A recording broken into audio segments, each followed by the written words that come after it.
Hi hello எல்லாருக்கும் வணக்கம். Welcome to Saran's kitchen. இன்றைக்கி நம்ம சரண்ஸ் கிச்சனில் காலிஃப்ளவர் வச்சுட்டு மசாலா வறுவல் எப்படி செய்கிறது பார்க்கலாம். காலிஃப்ளவர் மசாலா வறுவல் செய்கிறதுக்கு ஃபஸ்ட்டு மசாலாவை நம்ம அரைச்சி எடுத்துக்கலாம்.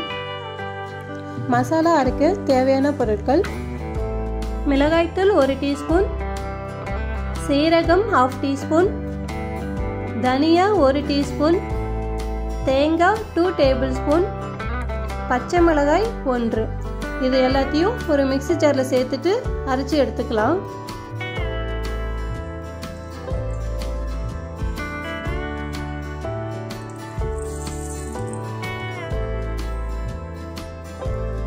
இது கூட ஒரு 3 பல் பூண்டு சேர்த்து அரைச்சாலுமே டேஸ்ட்டு நல்லாயிருக்கும். நம்ம காலிஃப்ளவர் சாப்பிட்றதால பார்த்தீங்கன்னா விட்டமின் சி கிடைக்குது. அது மட்டும் இல்லாமல் ஞாபக சக்தியும் அதிகமாகுது. எல்லாத்தையும் மிக்ஸி ஜாரில் சேர்த்தாச்சு அரைச்சி எடுத்துடலாம்.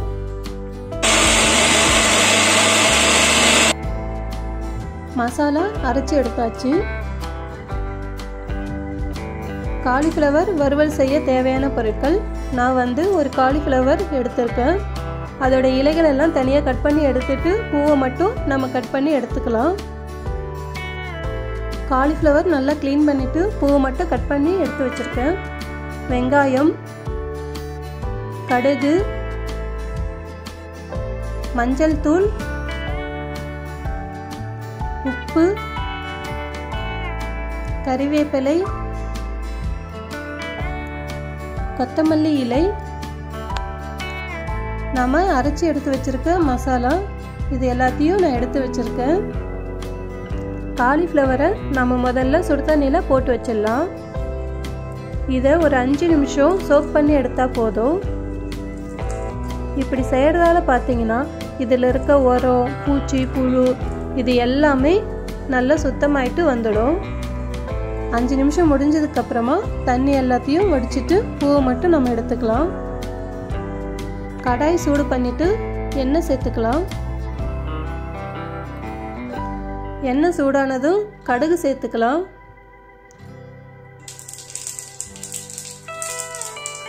கடுகு பொரிஞ்சதுக்கப்புறமா கறிவேப்பிலை,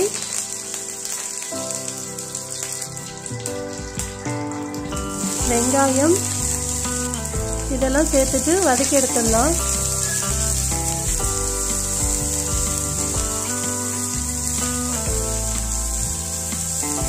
வெங்காயம் வதங்கினதும் உப்பு சேர்த்துக்கலாம். மஞ்சள் தூள் இதெல்லாம் சேர்த்து நல்லா கலந்து விட்டுடலாம்.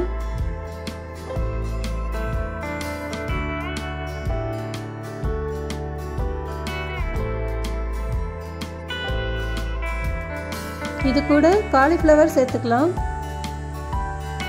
காலிஃப்ளவர் சேர்த்துட்டு நல்லா நம்ம கலந்து விட்டுடலாம்.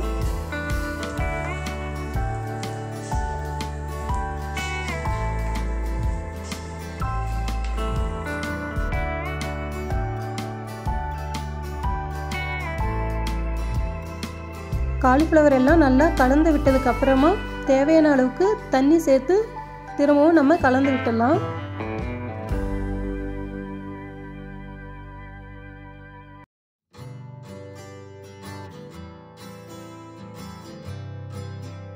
இதில் ஒரு மூடியை போட்டு மூடி வச்சிடலாம்.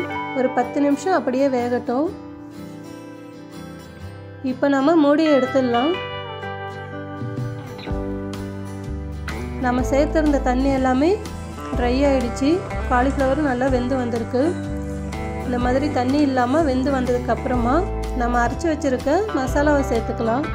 மசாலாவை சேர்த்துட்டு நல்லா கலந்து விட்டுடலாம்.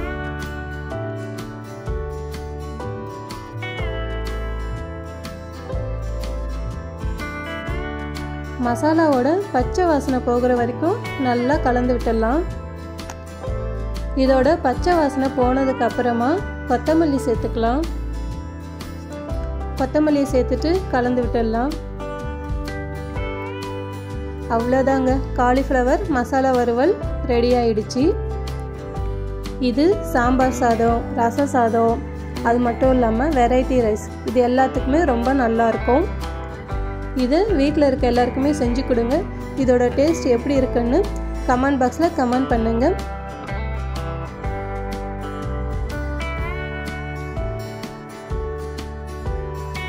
தேங்க்ஸ் ஃபார் வாட்சிங்.